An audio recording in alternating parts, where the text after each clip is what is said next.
دوستای عزیز و مهربونم، سحر هستم، راوی کانال داستان‌های عاشقانه با سحر. ممنون میشم با سابسکرایب کردن و به اشتراک گذاشتن ویدیوها به ما انرژی بدید. کتاب قدیمی بزرگی رو آورد جلوی من. کتابی که توش چیزای مختلفی نوشته شده بود. سواد آنچنانی نداشتم، ولی میتونستم کلمه گیله‌خوان رو به خوبی بخونم. واسه همین پرسیدم: اینا چیه آقا؟ به عکس پدر بزرگش بالای سرش اشاره کرد و گفت: این مرد و پدرش اسم گیله‌خانو برای خودشون انتخاب کردن، با این خیال که روزی بشن خان کل گیلان. تا تونستن به بالا دستیاشون باج دادن، از زمین و پول گرفته تا دخترای جوون و ترگل برگل. اسم گیله‌خان بعد از پدر بزرگم روی زمین موند. نه پدر من که پسر بزرگش بود میتونست قبول کنه، و نه حشمت که کوچکترین پسر خانواده از یه رابطه نامشروع به حساب می اومد. گفتم: خب چرا به من میگید اینا رو؟ برای این که بدونی حشمت تمام عمر تربیت شده تا اسم گیله‌خانو به دوش بکشه، که وحشی باشه و بیرحم. ترسیده و به زور لب از هم باز کردم و گفتم: خب. اومد نزدیکتر و من اونقدر عقب رفتم تا به دیوار پشتی چسبیدم. سرشو مماس به صورتم کرد و حالا فقط به قدر یک نفس فاصله بین ما بود. بعد جوری ترسیده بودم از اینکه اون نفس بره و اتفاقی بیفته که نباید. میتونم کاری کنم قرارت با محسنم به هم بخوره. چی کار؟ میخوای به هم بزنم؟ چشمش روی اجزای صورتم میچرخید و روی لبم متوقف شد و گفت: نمیدونی چقدر برای من با ارزشی. به حالت لکنت گفتم: خسرو خان. حرف نزن، فقط بگو میخوای خلاص بشی یا نه. یاد اون کاری که محسنم با من کرده بود افتادم و هلش دادم عقب. چشماش از روی صورتم برداشته نشد و برعکس حریص‌تر نگام کرد و گفت: میتونی به جای 1 سال یه عمر بمونی و خانومی کنی. گفتم: من میخوام محسنم سر جاش بشینه. میخوام دردی که من کشیدم بکشه. همونطور که حریص نگام میکرد گفت: با جون خودت بازی نکن. انتقام از سنم کار تو نیست. پس کار کیه؟ شما کمکم میکنید؟ احمق شدی؟ یعنی بهت یاد بدم چطور شوهرشو بکشی سمت خودتو، ازش بچه دار بشی و... به اینجای حرفش که رسید صورتش از شدت خشم سرخ شده بود و رگ گردنش بیرون زده بود و هیچی جلودارش نبود. به سمت گلدون روی میزش رفت و اونو توی دیوار خورد کرد. من بیام به دختر پری یاد بدم چطور برای شوهرش دلبری کنه در صورتی که میتونه. گفتم: خسرو خان، چتون شده؟ کی حرف از شوهر و دلبری زد؟ 1000 سال عزب و یلغوز باشم بهتر از زن جماعتی مثل شما شدنه. عصبانی به سمت در رفتم تا قفلشو باز کنم، اما نذاش باز بشه و بازومو محکم کشید سمت خودش. خواستم خودمو خلاص کنم که داغی لبهاش نشست روی لبام و زانوهام خالی شد. دستشو دورم حلقه کرد و منو به خودش چسبوند. با التماس کمی ازش فاصله گرفتم و گفتم: خسرو خان، ولم کنید.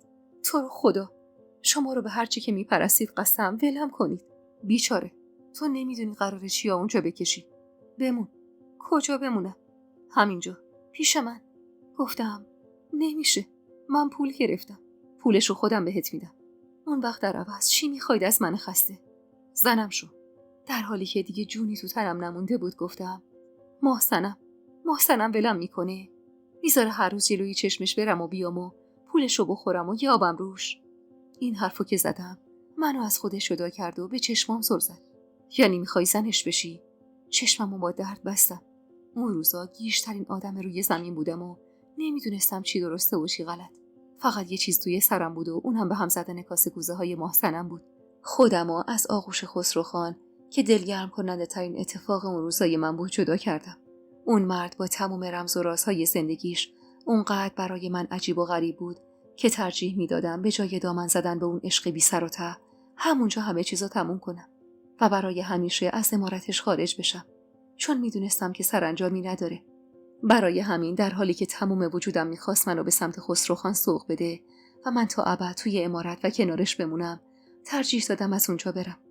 اما از اون طرف کاری که میخواستم برای محسنم انجام بدم برای من به شدت ترسناک بود و همین بد جوری به دلم شور مینداخت. اون شب بعد از رفتن از اتاق خسروخان حالم خیلی بد بود. از اون اتفاقی که بینمون افتاده بود واقعا شرمم میومد، حتی از یادآوریش. و تا خود صبح نتونستم پلک روی هم بذارم. اما بازم جای شکرش باقی بود که اتفاق بدتری نیفتاد. صبح روز بعد اتاق محسنم مال من شد و خودش به عمارت جدیدش رفت. ساختمون 2 طبقه کوچیکی که مجموعاً 5 اتاق داشت. 3 اتاق در طبقه پایین و 2 اتاق بزرگ در طبقه بالا. من توی یکی از اتاقای طبقه بالا جا گرفتم. یه تخت 2 نفره چوبی وسط اتاق بود و دور تا دور اتاق اشیاء قیمتی و ظروف مسی چیده بودن. همه چیز نو و تازه و سفید. اونقدر تمیز که میترسیدم ناخواسته کثیفشون کنم. پشت پنجره کست کردم و نگاهم به بیرون بود که در باز شد و چند اتومبیل وارد حیاط بزرگ عمارت شدن. نگاهم افتاد به آدمای داخل اتومبیل. یه پیرمرد که با دیدنش یکی خوردم. من فکر می‌کردم پدر بزرگ خسروخان مرده باشه. اما اساساً آن به سمت عمارت بزرگ کناری رفت و خسروخان به استقبالش رفت. پیرزنی هم از اتومبیل پشتی پیاده شد که یحتمل خانم بزرگ بود و 3 دختر که پیش از این توی عکس خانوادگی حشمت خان دیده بودن. یه نفرم در حال پیاده کردن مردی بود و زیر بغلش رو گرفته بود و اونو به سمت عمارت محسنم می‌برد. خانم بزرگم همراهش رفت و عمارت حسابی شلوغ شده بود. موقع نهار بود و همه تو سالن ناهارخوری عمارت اصلی جمع بودن. زنی از خدمه برای من سبزی پلو با ماهی آورد و بدون هیچ حرفی در و پشت سرش بست و رفت. اما من اونقدر دلهره داشتم و از اینکه تا این اندازه به بزرگترین اتفاق عمرم نزدیک می‌شدم می‌ترسیدم که نتونستم لب به غذا بزنم و به زور فقط تونستم 1-2 قاشق بخورم. بعد از ظهر برای سال تحویل به حیاط عمارت خونده شدم. تفنگ شکاری دست حشمت خان بود و تمام کارگرها توی حیاط جمع بودن تا تیر سال تحویل در بره و براشون خوشبختی بیاره. شالی از کنار پدرش روی ایوون دوید اومد کنار من و محکم بغلم گرفت. خانم بزرگ نیم نگاهی به من کرد و محسنم اشاره زد تا جلوتر برم. این کیه محسنم؟ پرستار جدید برای شالی گرفتید؟ نه مادر بزرگ، دوستمه. محسنم اما گفت از دوستان من بود. ازش خواستم حواسش به شالی باشه تا سال دیگه که قراره بره مدرسه شبانه روزی، همونی که دربارش باهاتون صحبت کرده بودم. شالی اخماش در هم شد. من همینجا میمونم زنم، هیچ جایی هم نمیرم. بعد دست منو ول کرد و رفت پیش پدرش. خواستم برم تو حیاط که محسنم اشاره زد کنارشون جا بگیرم. آشلی، خوب نیست لابلای کارگرا باشی وقتی کارگر اینجا نیستی. سرمو انداختم پایین و گفتم بله خانم. خانم بزرگ جوری که من بشنوم رو کرد به سنم و گفت شبا کجا میخوابه؟ یه اتاق از عمارت قدیمی خودم رو بهش دادم. خانم بزرگ سرش رو آلمانه تکون داد و دیگه حرفی نزد. تیر که در رفت و پوک تو حیاط افتاد، هر کسی با دیگری رو بوسی میکرد و سال نو رو تبریک میگفت. پدر حشمت خان خانه بزرگ به همه عیدی داد و کارگرا رفتن تا برای مهمونایی که می اومدن وسایل پذیرایی فراهم کنن. بعد از پراکنده شدن کارگرا، خانه بزرگ به سمت بالا اومد. اهل عمارت اونو آقا بزرگ صدا می‌زدن. وقتی اومد بالا روی ایوون تا عیدی اهل عمارت رو بده، اول از همه جلوی من متوقف شد و حسابی براندازم کرد. جدیده؟ محسنم گفت با من آقا بزرگ. اسکناس نو تا نخورده ای رو جلوم گرفت و رفت. حتی اجازه نداد تشکر کنم. بعد از اونم خانم بزرگ عیدیمو داد و گفت شب که همه رفتم به اتاقم بیا. بله ای گفتم و با اجازه محسنم خودم به اتاقم رسوندم و نفسی که تمام مدت حبس کرده بودم و بیرون دادم.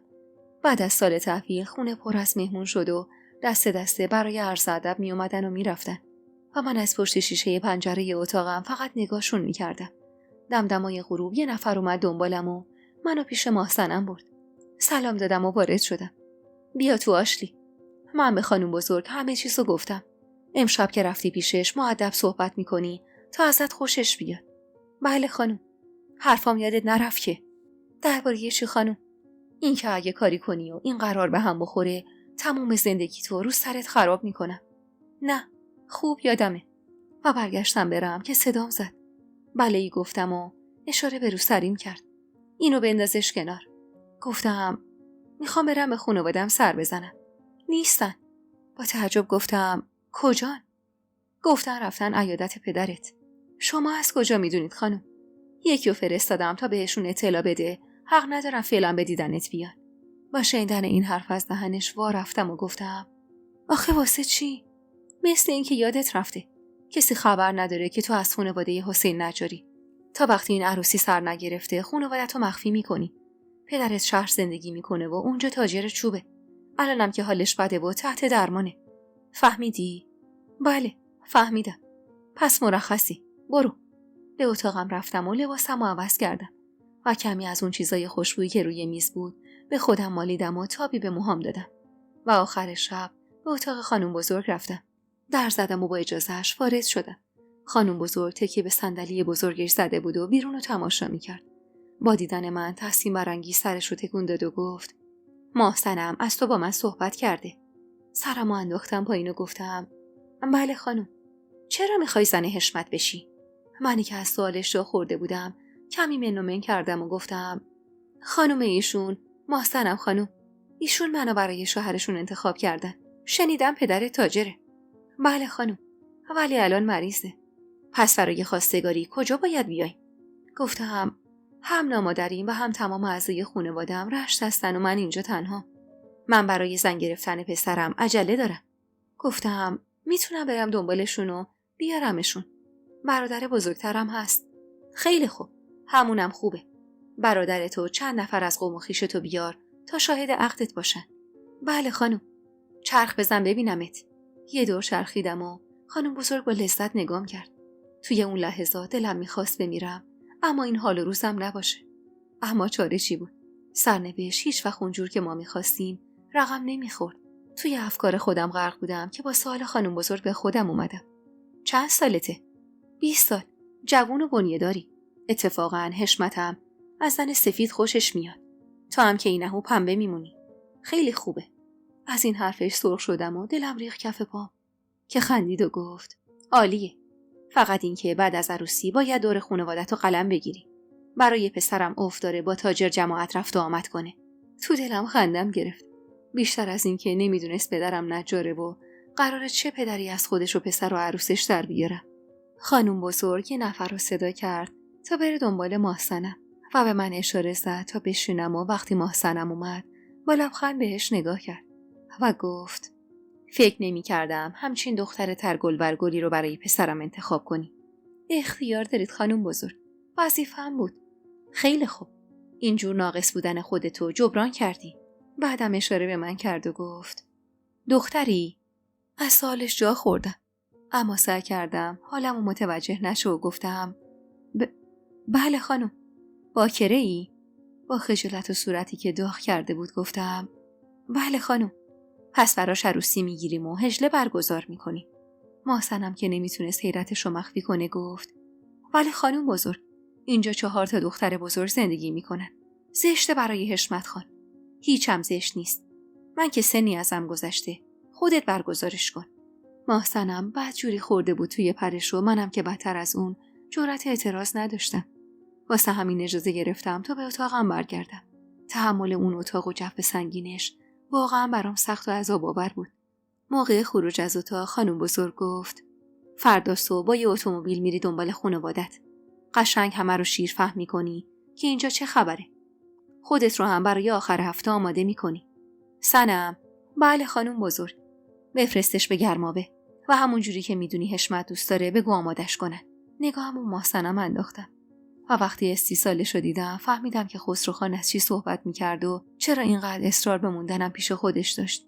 به زور خودمو تا اتاقم کشوندم و روی تخت نشستم و زانوهامو بغل کردم. صدای جیغ از عمارت محسنم اومد و چیزی که محکم به زمین برخورد کرد و خورد شد. همونجا بود که فهمیدم محسنم همه کاره یه عمارت نیست و به سادگی تمام برنامه‌هاش میتونه کن فیکون بشه. انکار نمی‌کنم که ترسیده بودم. اون روزا ترس دیگه جزئی از وجودم شده بود و همون اجازه نمیداد پا پس بکشم. صبح اول وقت با یه اتومبیل تا مریض خونه رفتم تا به پدرم سر بزنم. 3 دقیقه تو حیاط مریض خونه بود و با دیدن من دستشو باز کرد و منو محکم در آغوش کشید. منم که دیگه انگار طاقتم تاق شده بود، تمام نگرانی هام شد اشک و به گریه افتادم. دستی به صورتم کشید و گفت: چقدر عوض شدی آشلی؟ گفتم: بدبخت شدم صدیقه. چرا؟ کسی کاری باهات کرده؟ نه صدیقه. منو برای حشمت خان انتخاب کردن که زنش بشم. صدیقه از خبری که بهش داده بودم مبهوت به صورت اصلاح شدم زار زد. باورم نمیشد. حتی خودم هم وقتی اون حرفو به زبون می آوردم باور نمی‌کردم که همچین اتفاقی قرار رخ بده. انگار امر محالی بود و هر لحظه قرار بود که این فصلت به هم بخوره. صدیقه با چشمای افسدقه بیرون زده گفت: بدون آقا جون چجوری میشه؟ نمیدونم آبجی. اومدم دنبال شما تا برای عقد بیاید امارت. صدیقه بدتر از من بی حال دست به دیوار برد و همونجا گوشه ی حیاط دو زانو نشست. به خاطر همین بهت اتومبیل دادن تا آقامو بیاری اینجا. مگه نه؟ با گریه سرمو تکون دادم و دستای سرد خواهرمو تو دستم گرفتم که گفت: ولی آشلی، از حشمت خان و زنش هیچ خوب نمیگن توی دهات. میدونم خواهر، میدونم. الهی بمیرم برات. آقا مگه سر حال بود؟ محال بود بذاره بری. گفتم: آقا اگه سال من بود چی کار میتونست بکنه؟ میتونست دست از خونه و زندگی و زادگاهش بکشه و خودش رو آواره کنه. میتونست جلوی خان و اهل امارت با دست خالی بیسته. دستای صدیقه رفت و طرف سرش رو در مونده گفت: نه، نمیتونست آبجی. گفتم: پس خرابش نکن. تو و روشن و عباس بیه. بقیه بمونن اینجا مراقب آقا جون. صدیقه نگاه مستاصلی به چشمم انداخت و گفت: آشلی جانم، خودت راضی هستی آبجی؟ گفتم: خودت چطور فکر میکنی صدیقه؟ فکر میکنی راضیم؟ مگه چاره غیر از این داشتیم؟ حالا هم بلند شو بریم که این حرفا هیچ سودی برامون نداره و هیچ چیزی رو نمیتونه تغییر بده. صدیقه رو به زور از روی زمین بلند کردم و با هم رفتیم سراغ بقیه. لباسای تر و تمیز و شیکی که محسنم فرستاده بود و به تنشون پوشوندم و براشون توضیح دادم تا اونجا حرفی از شغل آقا جان نزنن. همه میدونستن که ازدواج من با حشمت خان تو اون اوضاع نابسامان زندگیمون بهترین اتفاق میتونه باشه. واسه همین تمام مسیر برگشت و سکوت کرده بودن. هر سه رو تو عمارت خودم جا دادم و براشون باقی لباسایی که محسنم داده بود و فراهم کردم و گذاشتم دم دستشون. دهن روشن و صدیقه باز مونده بود و عباس حسابی تو خودش بود. روشن که از دیدن اون عمارت و هیبتش حسابی چشماش برق میزد گفت: میگم آشلی، این عمارت مال تو میشه؟ مغموم گفتم: گمون کنم. عباس گفت: آشلی، آقا جان اگه بفهمه؟ گفتم: بفهمه ببینه زندگیم خوشه، پول به راهه، همتون خوشبختید، چی میگه؟ هاندا داشت. صورت عباس شده بود رنگ خون و نفسش به سختی میرفت و میومد. روشن میخواست همه رو آروم کنه. واسه همین رو کرد به صدیقه: صدیقه مادر، برو از تو صندوقچه خونمون گردن بند طلای مادر بزرگ آشلی رو بیار. حالا که میخواد زن بزرگون بشه باید سنگین باشه. عباس نگاهش مهربونتر شد و گفت: اگه دیدی زن اولش یا بچه‌هاش اذیتت میکنن خودتو به ما برسون آبجی. تو رو خدا زیر بار زور نرو. چشمامو روی هم فشار دادم و رو کردم به روشن. میگم روشن، شما تو رشت کجا ساکنید؟ یه اتاق هست که خسروخان به ما داده. عباس سری تکون داد. کاش لااقل یه جو از مردونگی خسروخانو داشته باشه. صدیقه دستمو گرفت و گفت: آشلی هر جایی که بره خوشبخت میشه داداش، چون قلب پاکی داره. آدما نون قلبشونو میخوره. مهربونی صدیقه اشک به چشمم آورده بود و من برای یه لحظه دلم خواست همه چیزو فراموش کنم. به هیچ چیزی فکر نکنم به جز این که قراره عروس بشم.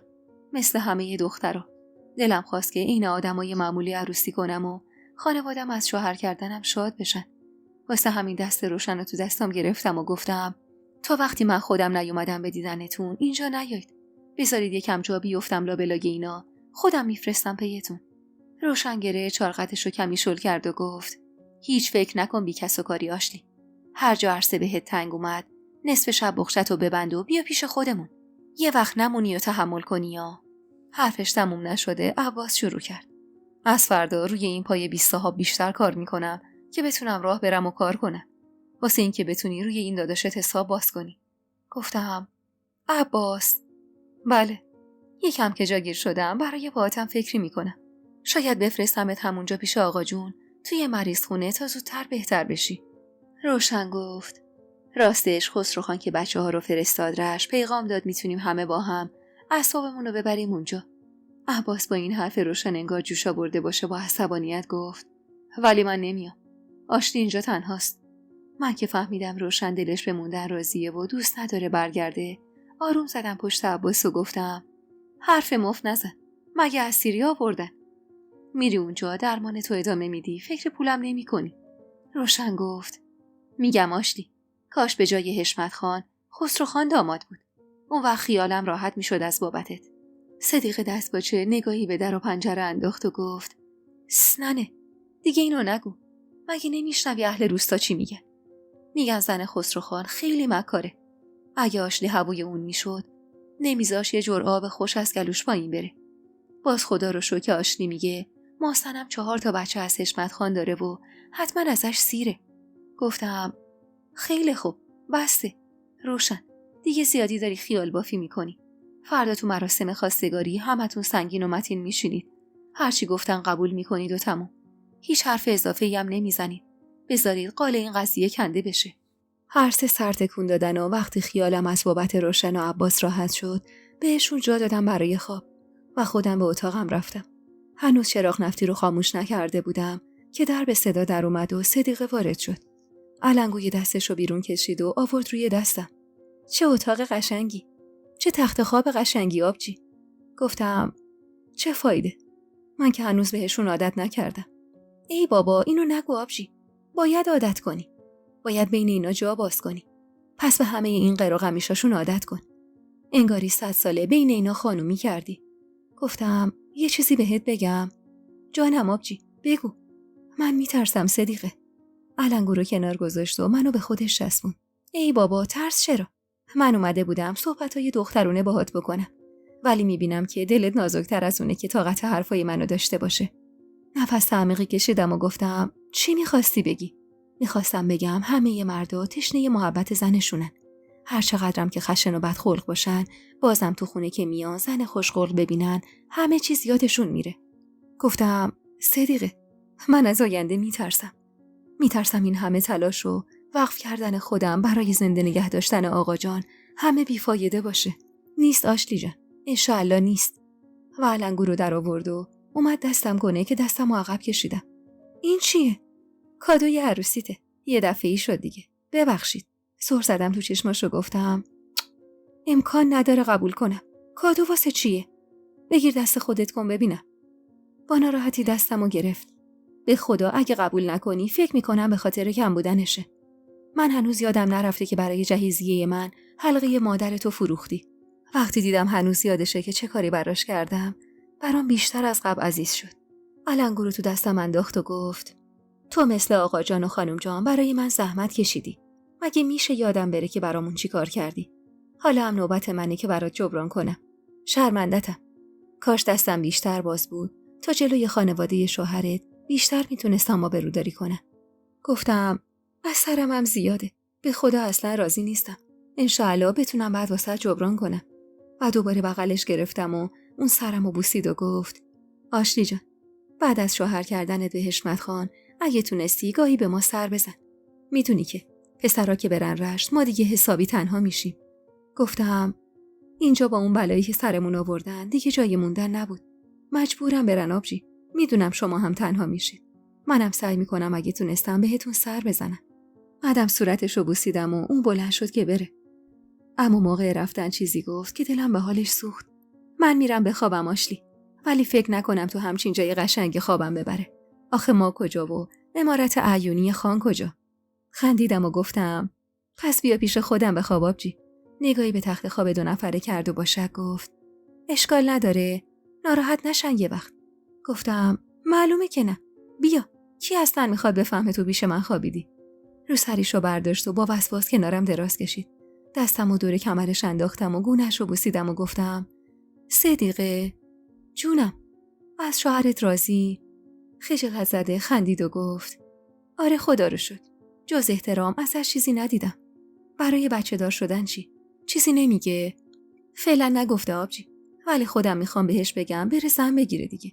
با تعجب نگاش کردم که چه راحت از زن دادن شوهرش صحبت میکرد و گفتم ای بابا یعنی چی؟ میخوای دستی زندگی تو خراب کنی؟ یه مدتی رو دست نگه دار. خب. زیر نور مهتابی که از لابلای پنجره اتاق وارد میشد چهرهش رو کم و بیش میتونستم ببینم. چشماش نگران بود وقتی میگفت چرا دست نگه دارم آبجی؟ چند سال شده و هنوز هیچ خبری نیست. همه اونایی که با من ازدواج کردن، حتی آبجیامون، همه بچه دارن. اونم نه یکی بلکه 2 تا. گفتم زندگیت حیفه. شاید پولی جور شد تو هم رفتی دوا دکتر کردی. خدا رو چه دیدی؟ تو رو خدا فعلا از این حرفا نزن جلوی شوهرت. آهی کشید و گفت فعلا تو رو عروس کنیم تا ببینیم خدا چی میخواد. نگران من نباش. اون شب بعد از مدت‌های طولانی کنار صدیقه خوابیدن قلبمو آروم کرد. انگار قرار بود آشلی به خونه بخت بره و مثل تمام دخترای همسن و سالش عاقبت به خیر بشه. فردای اون روز از صبح زود عمارت در تکاپو افتاده بود. هم واسه مهمونایی که برای دید و بازدید عید می اومدن و هم برای خواستگاری که همه قرار بود در عمارت آقا بزرگ جمع بشیم. بعد از اذان مغرب ما رو برای شب نشینی خواستن. به تن عباس کت و شلوار قشنگی که محسنم توی اتاق گذاشته بود پوشوندم و روشن و صدیقه هم زیر بغلش رو گرفتن و همه با هم وارد شاهنشین عمارت بزرگ شدیم. همه ی اهل خانواده بودن. حتی خسروخان که این بار برخلاف گذشته با خیالی آسوده تکیه به صندلی داده بود و ما رو تماشا می‌کرد. آقا بزرگ پدر حشمت خان به برادرم نگاهی کرد و گفت پدر ندارید؟ عباس با بقا روی صندلی جابجا شد و گفت داریم آقا، ولی مریض احواله و بستری. خوب بشه خدمتتون میرسه. خانم بزرگ گفت اجازه ی برادر بزرگتر برای عقد کفایت میکنه. محسنم نگاهی به حشمت خان کرد و بعد به حرف اومد. جمعه عقد رو برگزار میکنیم. خریدای عروس هم انجام شده و تا فردا به اینجا میرسه. روشن گلویی صاف کرد. ولی ما برای حشمت خان چیزی نخریدیم. آقا بزرگ سرفه‌ای کرد. نیازی به خرید داماد نیست. همونطور که به جهیزیه نیازی نیست. خدا رو 1000 مرتبه شکر توی این عمارت همه چیز فراوونه. خانم بزرگ ادامه حرف آقا بزرگ رو گرفت و گفت شیربها و مهریه چی میخواید؟ عباس سرش رو بالا گرفت. ارزش خواهر ما برای ما خیلی بیشتر از این حرفاست خانم جان. آقا بزرگ که انگار از حرف عباس خوشش اومده بود رو کرد بهش. باریکلا جوون، خوشم اومد از غیرتت. برای شیربها 1000 متر زمین به نام مادرش میکنم. مهریش هم 3 دنگ از زمین بالای تپه. 3 دنگ دیگه‌اش رو هم وقتی اولین پسرش رو به دنیا آورد میزنم به نامش. روشن که گل از گلش گفته بود گفت ممنون آقا. عباس اما سر حرف خودش مونده بود. نه مهریه و نه شیربها خواسته قلبی ما نیست. تنها چیزی که ازتون میخوایم اینه که خواهرم اینجا زندگی آرومی داشته باشه. صدیقی که تا اون لحظه ساکت بود به حرف اومد. خان، پدر و مادر و برادرام همگی ساکن رشتن و آشتی اینجا کسی رو جز ما چند تا خواهر نداره. خانم بزرگ دست به عصا برد و سری آلمانه تکون داد و مردد برای حرفی که میخواست بزنه رو کرد به حشمت خان و حشمت خان که اولین بار بود از نزدیک میدیدمش عباس و مخاطب قرار داد. نگرانی شما بیمورده. و در تایید حرفش خانم بزرگ گفت محسنم سالها عروس این عمارته. خانومی کرده تو این 20 سال. روشن زیر لب گفت خدا رو 1000 مرتبه شکر. انشاءالله با هم خوب کنار بیان و صاحب اولاد صالح بشن. آقا بزرگ که انگار دیگه از این حرفا خسته شده بود گفت مراسم خواستگاری رو تموم شده اعلام میکنم. مبارکه. دهنتون رو شیرین کنید. خانم بزرگ اما انگاری که حرفی رو فراموش کرده باشه گفت 20 سالی میشه که این عمارت بزرگ در انتظار تولد فرزند ذکور از پسرم حشمت خانه. روشن با سادگی لبخندی روی لبش نشوند و رو کرد به خانم بزرگ. انشاءالله امسال این چشم انتظاری تموم میشه خانم جان. خانم بزرگ بی توجه به حرف روشن گفت شما نپرسیدید، اما من میگم. محسنم 4 فرزند از پسرم داره و باید کم کم در پی تدارکات شوهر دادن دختر بزرگش باشه. پسرم حشمت خان تا 6 ماه وقتش رو در عمارت آشلی میگذرونه و بعد از اون هفته 3 شب باید به عمارت محسنم بره. صدیقه و روشن هر دو سری تکون دادن و دیگه چیزی نگفتن.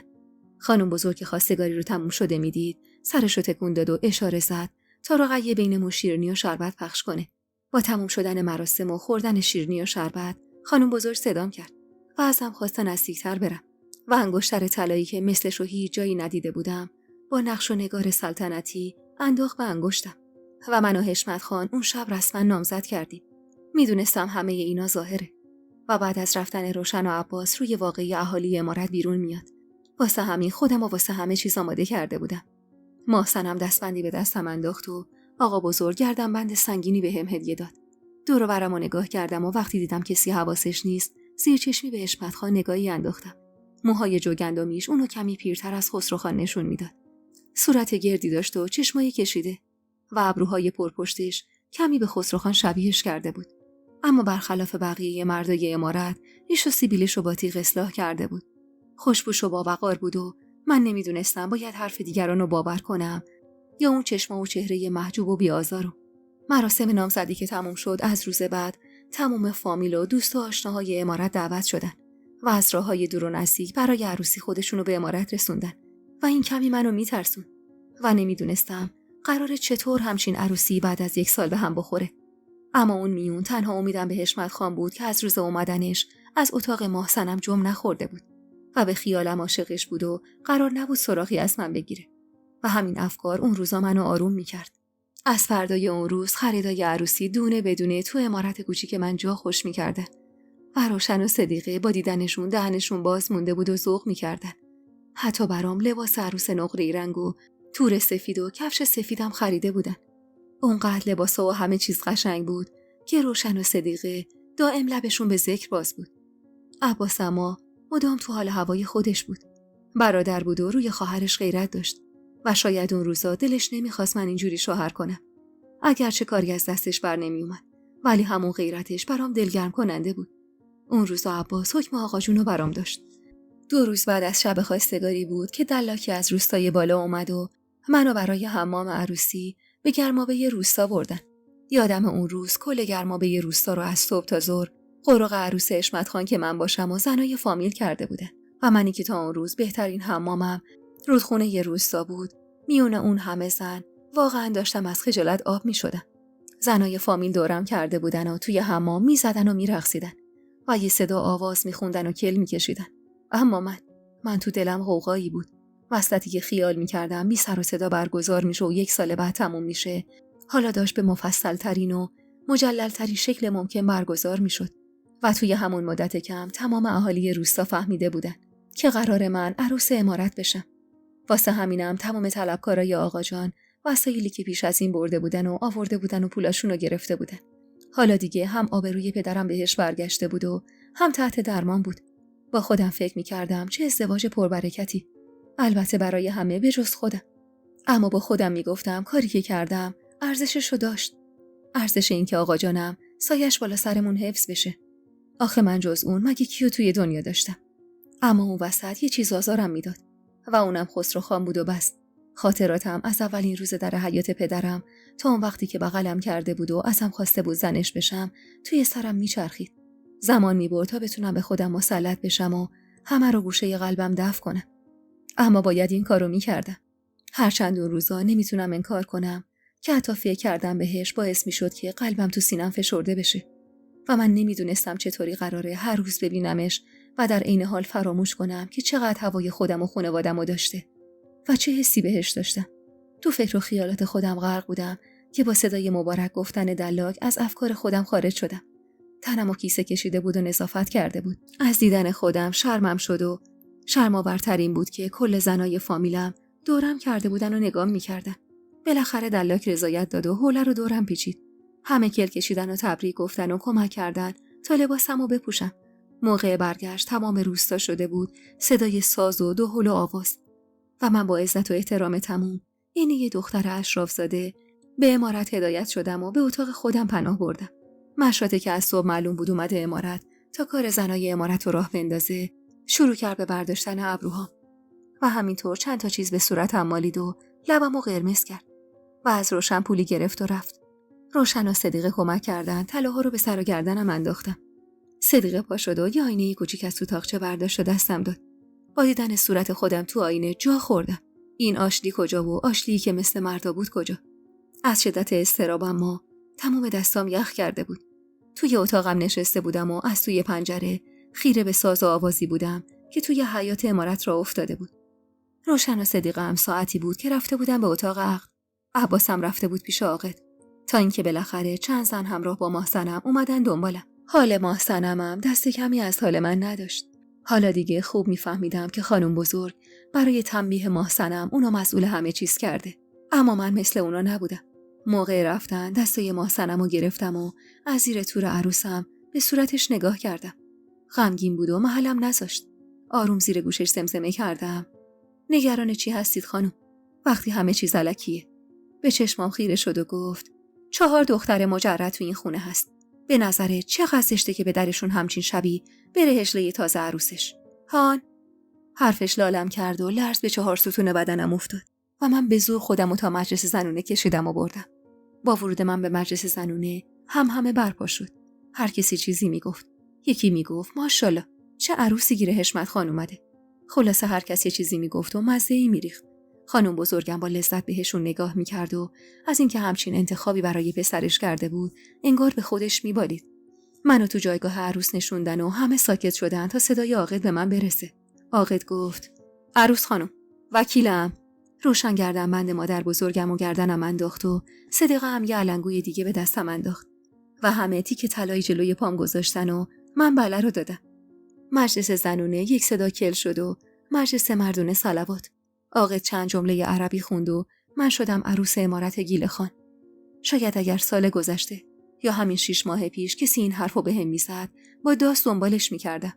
ولی امروز من عروس کوچیک اون عمارت بودم که همه انتظار داشتم برای حشمت خان فرزند پسری به دنیا بیارم و من حتی فکر کردم بهش حالمو به هم میزد. تا شب من تو زنونه نشستم و به رقص و آوازشون نگاه کردم. همه جا نورانی بود و همه غرق در شادی. اما تو دل من غوغا و آشوبی به پا بود که فقط خدا میدونست.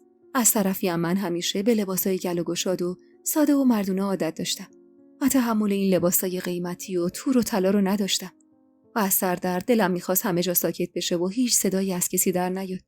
اصلا دوست داشتم چیزی بشه و این مجلس به هم بخوره و من برگردم به همون زندگی صاف و ساده‌ای که قبل از ورودم به عمارت گیل خان داشتم. سرم پر از فکر و خیال بود تا اینکه شام صرف شد و روشن و صدیقه و عباس قصد رفتن کردن. هرچی خواستم نگهشون دارم نشد و اسباب کشی رو بهونه کردن و بعد از خداحافظی از اونجا به سمت خونه آقام رفتن. چقدر بی کس و کار بودم من بی‌نوا. رعیت زاده بدبختی که خودشو فروخته بود تا خانواده‌اش سر پا بمونه. آهی از درد کشیدم و همراه با زنای بزرگ مجلس به عمارت خودم رفتم. کمی گذشت تا محسنم هم وارد شد. توی دستش پارچه‌ای سفیدی بود که اونو به من داد و گفت اینو صبح توی سینی میذاری و برای خانم بزرگ میفرستی. حالیت شد؟ بله. لباسات رو هم همینجا در بیار و تا صبح توی همین اتاق بخواب. گفتم پس حشمت خان عصبانی به هم توپید. نکنه انتظار داشتی بیاد اینجا پیشت. به پته پته افتادم. نه خانم، به هیچ وجه. همینطوری پرسیدم. ببخشید. خیلی خوب. در بیارین لباسای مسخرتون. سرمو پایین انداختم و گفتم بله. دختری غربتی. اینو با حرص گفت و درو به هم کوبید و از در پشتی رفت بیرون. محسنم بعد از اینکه از شوهرش مطمئن شده بود برگشته بود به همون پوسته بدجنس و عبوس سابق و آخ که من چقدر دلم میخواست از لج اونم که شده یه کاری کنم که دماغش بسوزه. لباسامو که عوض کردم صورتمو با آفتاب لگنی که پر از آب بود و توی اتاق گذاشته بودن شستم و رفتم پشت پنجره اتاق تا به حیاط عمارت نگاه کنم. کل عمارت در تاریکی فرو رفته بود و معلوم بود همه مهمونا خوابیدن. چشمم یهو به عمارت خسروخان افتاد و چراغ اتاقش که روشن بود.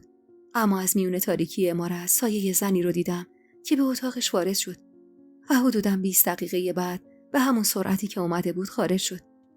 اما هرچی چشم تنگ کردم نفهمیدم کیه، ولی از زنباره بودن و هوس‌باز بودن خسروخان چندشم شد و پرده رو زودی انداختم تا اون روز خسته کننده رو تموم کنم.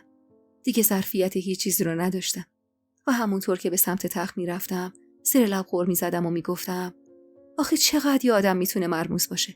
نفهمیدم منو میخواست یا اینایی که شبونه هی میان تو اتاقشو بیرون میرن. پارچه ماه‌صنم رو از کنار آفتاب لگن برداشتم و خواستم کنار تختم بذارمش که صدای در عمارت رو شنیدم که به آرومی باز شد و چند دقیقه بعدم در اتاقم باز شد و هیبت حشمت خان تو آستونه در پیدا. ترسم انکار کردنی نبود. بوی الکل می اومد و من از اتفاقی که پیش رومون بود به شدت وحشت داشتم.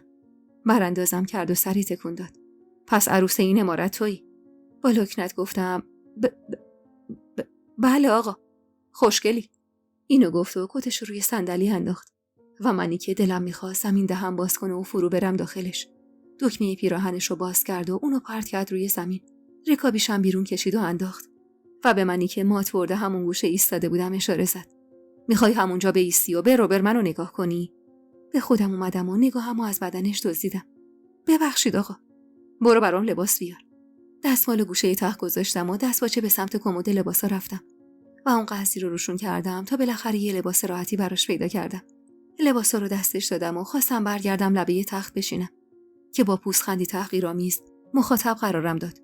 اینجا با تعجب نگاش کردم. پاشو برو بیرون. با این حرفش انگار دنیا رو بهم داد و منی که حالا آسوده خاطر شده بودم از خدا خواسته دویدم و از اتاق بیرون رفتم و خودم رو به اتاقی از طبقه پایین رسوندم.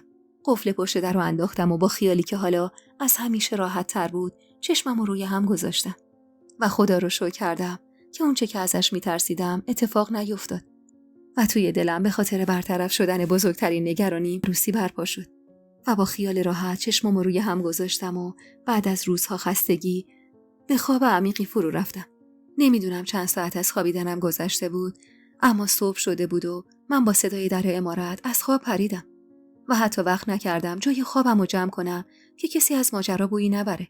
فقط سری لباسم رو مرتب کردم و از اتاق زدم بیرون و رفتم به سمت اتاق ناهارخوری. زنی از خدمه با سینی صبحانه ایستاده بود. کاچی و مغز گردو و عسل و چای و تخم مرغ. خواستم ازش بگیرم که دستشو کشید. نه خانم کوچیک، شما برید آقا رو صدا کنید تا ما براتون سفره رو میچینیم.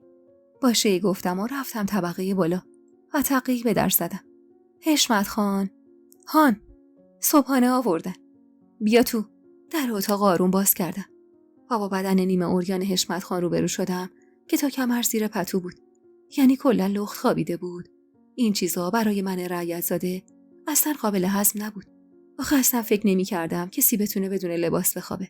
چشم گردوندم توی اتاق بلکه ماسنم یا هر زن دیگه ای رو ببینم. اما اتاق همون جوری بود که دیشب رهاش کرده بودم و خبری از هیچ زنی نبود. به چی نگاه میکنی؟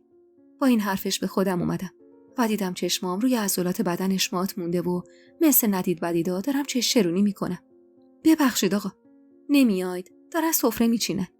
اینو گفتم و ناخودآگاه یاد دستمال افتادم و به سمت میز پاتختی قدم برداشتم و دستمالی رو که لکه خون بزرگی وسطش بود و با تعجب برداشتم و تا زدم و خواستم برم که چشمای حشمت خان روی من قفل شد و گفت این چیه؟ با خجالت گفتم برای خانم بزرگ آقا. دوباره چشماشو مالید و دستشو به دستم نزدیک کرد و دستمالو از دستم بیرون کشید و انگار اونم از دیدن اون لکه وسط دستمال تعجب کرده باشه سر جاش نشست و صورتشو مالید و بعد از چند لحظه مکث گفت بازم زیاده روی کردم. با تعجب گفتم بله، زیاد خوردم و مراسم دیشب و پاک یادم رفت. اینو که گفت سرمو پایین انداختم. بی توجه به حال روز من گفت پاشو برام لباس و حوله آماده کن و بگو آب بیارن توی همون. چشم. خودت همون کردی؟ حرفش داغم کرد. تموم جونم شده بود آتیشو داشتم میسوختم. دلم میخواست بگم همون واسه چی؟ اما به زور لب باز کردم و گفتم نه آقا. خیلی خوب. بعد از منم تو برو. چشم میگفتم که صدای زنی از پایین منو به سمت بیرون کشون. بله خانم جان، با ما امری نیست. نگاهم روی دستش خیره موند. سینی کوچیکی دستش بود که دورشو پر از گلبرگ رس کرده بودن. تازه متوجه شدم که اومدن دستمالو برای خانم بزرگ ببرن. واسه همین برگشتم و دستمالو از دست حشمت خان گرفتم و بردم توی سینی گذاشتم. تشکر کرد و به سمت عمارت خانم بزرگ حرکت کرد. بوی کاچی و نیمرو مستم کرده بود، ولی کارگرها داشتن آب می آوردن توی حموم و همه جا شلوغ بود. حشمت خان که حمامش تموم شد، نوبت من بود. خدمتکار منو به اتاقک کوچیکی که ته سالن طبقه بالا بود برد. وارد شدم و به وانی که پر از آب گرم شده بود نگاه کردم. کاسه کوچیکی که اون گوشه بود برداشتم و ذره ذره آب گرم به تنم ریختم و چشمامو به لذت بستم و اجازه دادم این احساس لذت بخش خانم بودن و خانزاده بودن توی تن خستم بشینه. حالا که زندگی و تقدیر برای من اینو خواسته بود، من باید خودمو باهاش وقف میدادم و نهایت لذت رو میبردم. حوله بزرگی که به میخ دیوار آویزون شده بود و برداشتم و دور خودم پیچیدم و تازه یادم افتاد که با خودم لباسامو نیاوردم. واسه همین سر و گوشی آب دادم و وقتی دیدم کسی نیست، پاورچین به سمت اتاق که 2 در اونورتر بود حرکت کردم. داشتم فکر می‌کردم که حشمت خان حتما در حال خوردن صبحونه تو طبقه پایین نشسته و کسی توی اتاق نیست. واسه همین حوله رو باز کردم و در اتاق خوابو بستم و به سمت کمد رفتم که یه دفعه در با شدت باز شد و من از جا پریدم. خودمو به سختی پشت در کمدی که باز بود قایم کردم و سعی کردم پشتش جا بگیرم. حشمت خان اومده بود داخل و خیره به من که احمقانه تلاش می‌کردم تا خودمو مخفی کنم ماتش برده بود. گفتم ببخشید، نمیدونستم اینجایید. اومدم بگم اگه نمیای من صبحونمو بخورم و برم. 1000 تا کار دارم. گفتم الان میام آقا. چشم. زود باش. از در رفت بیرون و من از خجالت سرمو توی کمد کوبیدم. خاک تو سرت کنن آشلی. میمردی در اتاق قفل میکردی. از بسم عین گراز تو رودخونه شنا کردی. کلاً همون کردن یادت رفته. آخه چطور یادم رفت لباسامو ببرم؟ اینا رو گفتم و از هول چند تا لباسو سر هم کردم پوشیدم و رفتم پایین سمت اتاق ناهارخوری. سفره کوچیک و رنگارنگی تو اتاق برای ما انداخته بودن و توش انواع و اقسام خوراکیای مختلف قرار داشت. روبروی حشمت خان نشستم و براش از قوری و کسری کنارم چای ریختم. لقمه نون برداشت و زیر چشمی نگام کرد. از اون نگاه‌های سرد و بیروح و من سرمو پایین‌تر انداختم و چند لقمه‌ای رو کنارش به زور قورت دادم.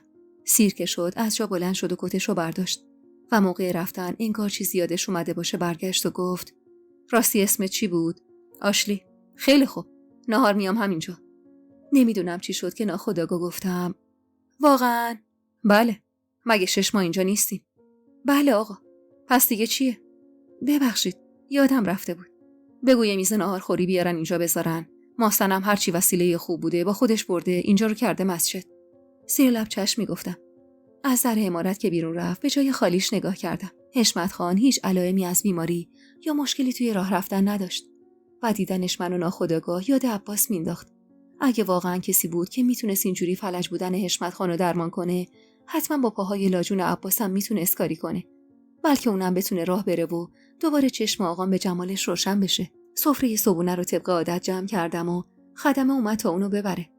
منم پشت سر اون تا توی حیاط عمارت رفتم. اما تا شالی رو دیدم همه چیز یادم رفت. از کنار پدرش به سمتم اومد و دوید بغلم. بغلش کردم و بلندش کردم توی هوا و داشتم چرخش میدادم که صدای خانم بزرگ از توی ایوون اتاقش به گوشم رسید. سلام دادم و شالی رو روی زمین گذاشتم. دختر، مگه نمیدونی نباید بار سنگین بلند کنی؟ قصد داری نطفه کاشته شده این عمارت رو به باد بدی؟ شرم زده نگاهی با آدمای اطرافم کردم که چطور به دهن خانم بزرگ چش دوخته بودن و شرمنده لب باز کردم. نه خانم. خیلی خوب. دیگه از این به بعد این سبکبازی‌ها ممنوعه. شالی پرید میون حرفش. خانم بزرگ، میتونم برم پیش آشلی؟ به شرطی که بهش بگی زنمو. چشم. خانم بزرگ زنی رو صدا زد. کلثوم. و همون موقع زن میان سالی که اسمش کلثوم بود اما حسابی فرز و چابک بود از میون کارگرها جلوتر اومد و نزدیک من ایستاد. تا از امروز به کارای خانم کوچیک میرسی. ببین چیزی کم و کس نباشه. کلثوم چشم میگفت و رو کرد به خانم بزرگ. خانم کوچیک، امری، فرمایشی، چیزی باشه من در خدمتم. یهو یادم اومد به حرف حشمت خانو گفتم آقا گفتن یه میز ناهارخوری بیارید و دیگه روی زمین سفره نندازید. کمی سرش رو خم کرد و دستش رو روی سینه‌اش گذاشت و گفت چشم خانم کوچیک، اطاعتم میشه. دست شالی رو گرفتم و هر دو با هم به عمارت وارد شدیم. مستقیم بردمش به ایوون اتاقم و دوتایی روی صندلیای خوشنقش و نگارش نشستیم. از کلثوم خواستم واسمون شربت و شیرینی بیاره. هوای بهاری حسابی به مزاقم خوش اومده بود. سرمو چرخوندم و محسنمو همراه با 4 تا دخترش روی ایوون عمارت خودش دیدم. دختراش مشغول به گوبه خند بودن و خودش هم در حال قلیون کشیدن و چای خوردن. رو کردم به شالی. شالی، دختر کوچیکی محسنم کجاست؟ پیش دایه. از حسین کوچیک‌تره؟ با همون حس و حال بچگونه فکری کرد و گفت نه، بزرگتره. ولی یکم همش زودتر به دنیا اومد. گفتم اسم دختراش چیه؟ بلدی از بزرگ به کوچیک به من بگی؟ آره بلدم. ایران دخت از همه بزرگتره که قراره با پسردایی من عروسی کنه. با تعجب گفتم واقعا؟ آره. پدر گفته شاید مادرم هم برای عروسی بیاد. دیگه چی؟ هیچی. دومی هم پوران دخته که هم سن و سال مجیده. مهین دخت سومیه و سیمین دختم آخری. سرشو ماچ کردم و اونو به خودم چسبوندم که یهو چشمم به حیاط عمارت افتاد که خسروخان از در عمارتش بیرون اومد. با دیدنمون توی ایوون به سمتمون اومد. از سر جام بلند شدم و از همون بالا سلامش دادم. با سر جواب سلام منو داد و شالی رو صدا زد. من میرم بیرون بابا جان. مراقب خودت باش. گفتم من حواسم بهش هست آقا. باز منو ندیده گرفت و دوباره شالی رو مخاطب قرار داد. سپردم واسط پرستار بیاد. این قدم مزاحم زنمود نشو.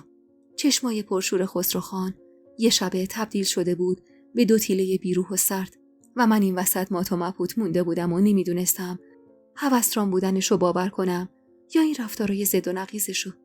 با شالی کمی توی حیاط قدم زدیم و موقع نهار خانم بزرگ شالی رو صدا کرد و گفت بیا اینجا دختر جون، اینقدر زنموتو خسته نکن. شالی دلخور از من فاصله گرفت و به امارت خانم بزرگ رفت. ماه‌صنم و دختراش بدون کوچکترین توجهی به من که اونجا ایستاده بودم با هزار اشوه قدم به اتاق خانم بزرگ گذاشتن و من به امارت کوچیک خودم برگشتم. سفره نهار پهن بود و به همین زودی یه میز کوچیک قهوه‌ای رنگ با 4 صندلی عیونی برامون آورده بودن. دستی به میز کشیدم و با لذت به طرح و نقشش نگاه کردم و با خودم گفتم از بزرگون و عیون بودن همچین بدم نیست تا دختر. حرفم تموم نشده در باز کرد و صدا تو گلوم خفه شد. هر بار حشمت خانو می‌دیدم چیزی در دلم فرو می‌ریخت و از شدت ترس لرز به جونم میافتاد. اشاره زد تا کتش رو بگیرم و رفت تا لباسش رو عوض کنه. نشستم پشت صندلی تا بیاد. چشمم به پاهاش بود و نگاه به راه رفتنش می‌کردم. مستقیم نشست روی صندلی روبرویم و بشقابو به سمت من گرفت. بریز. چی بریزم براتون؟ برنج و گوشت. ماستم می‌خورید؟ نه. همینجوری در حال کشیدن غذا تو ظرفش بودم که صداش به گوشم رسید. زیاد به پاهم نگاه می‌کنی. هم صبح هم الان. خبریه؟ لحن خشک و جدیش باعث شد کمی تو جام جابجا بشم و تلاش کنم تا مؤدبانه جوابشو بدم. شما برادرمو دیدید آقا؟ درخت افتاد روی کمرش و یه جا نشین شد. ماهاست در حال درمانه ولی جز چند قدم دیگه نمیتونه راه بره. شما رو که دیدم یعنی با چیزی که درباره بیماریتون شنیده بودم به درمان برادرم امیدوار شدم. برادرت رفته رشت. امروز و فردا میره. بهش پیغام بده بگو بره پیش دکتر سوهانی. بگه از طرف حشمت خان اومدم. یه دفعه نور و امیدی تو دلم روشن شد و گفتم خوب میشه. چند ماه طول میکشه اما بگم اونم خوب بشه. تشکر کردم و اونم سرش رو تکون داد و مشغول غذا خوردن شد. هنوز چند لقمه غذا نخورده بود که در به شدت کوبیده شد. بلند شدم برم باز کنم اما هنوز باز نکرده پوران دخت اومد داخل. سلامی سرسری به من داد و رو کرد به پدرش. چی شده اینجوری اومدی؟ پدر جان، سیمین حالش به هم خورده.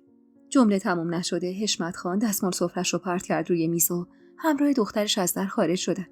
زیر لب گفتم حتی میتونه بدوه. انگار نه انگار. خدایا مصلحتتو شکر. سلامتی هم فقط مال پولدارا و عیون و اشرافه. و نفس عمیقم و آسوده بیرون دادم و با خیال راحت و با دست مشغول خوردن باقالی پلو و سیر و ماهی شدم. مؤدب بودنم کنار حشمت خان باعث میشد نتونم اونجوری که سیر میشم غذا بخورم. صبحم همین بلا سرم اومده بود. فقط تونسته بودم 2-3 لقمه بخورم. وقتی که دلی از عزا در آوردم کلثومو صدا زدم تا سفره رو جمع کنه و خواستم در رو ببندم که دختری کم سن و سال پشت در سبز شد. سر تا پاشو نگاه کردم. فرمایش. زینب هستم خانم. صنم خانم منو فرستادن.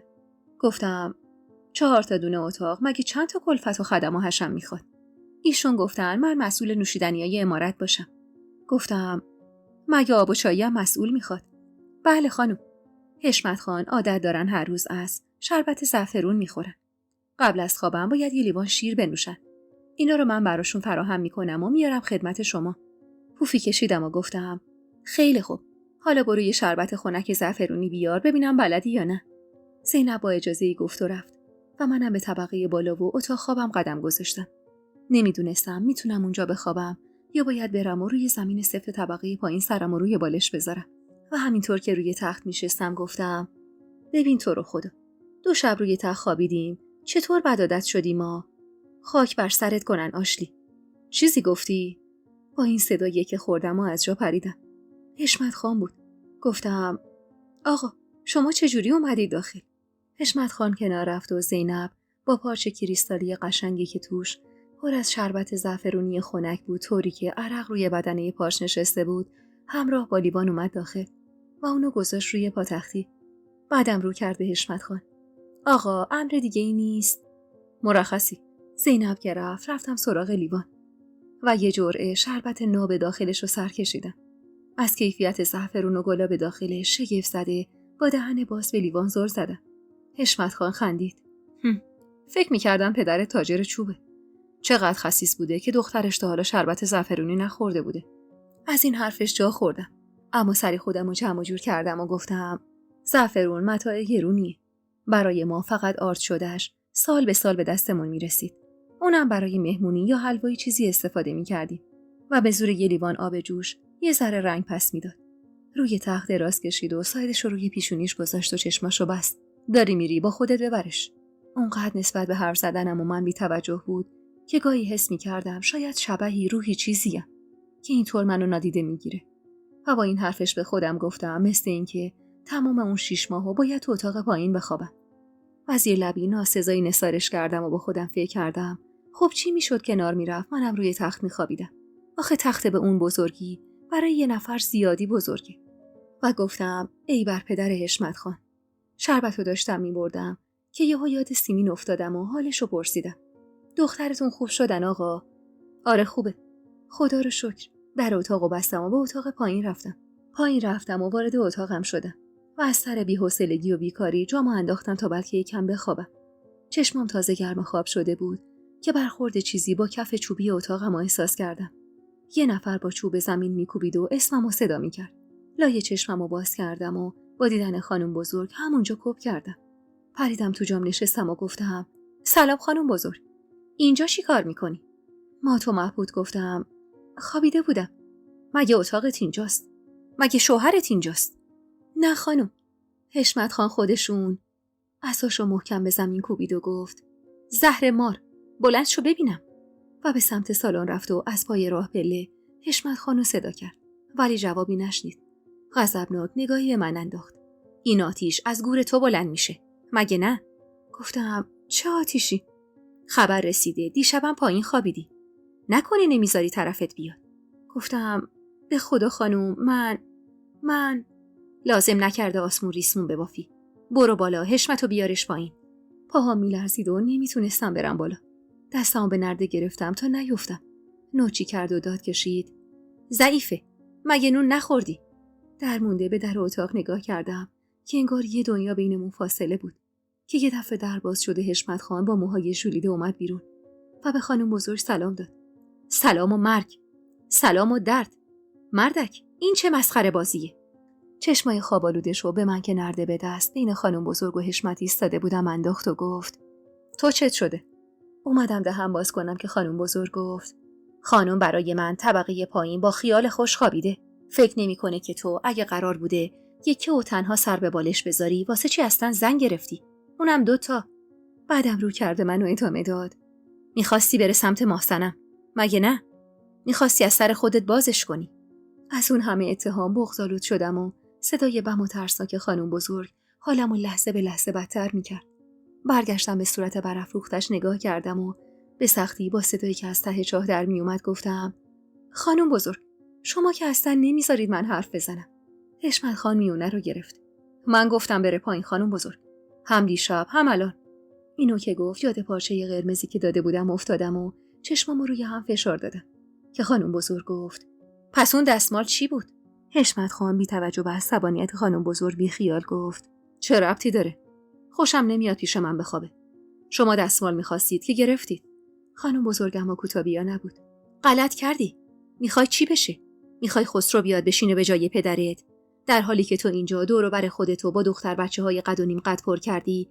محض اطلاعت باید بگم آقا که خسرو یه زن مخفی داره.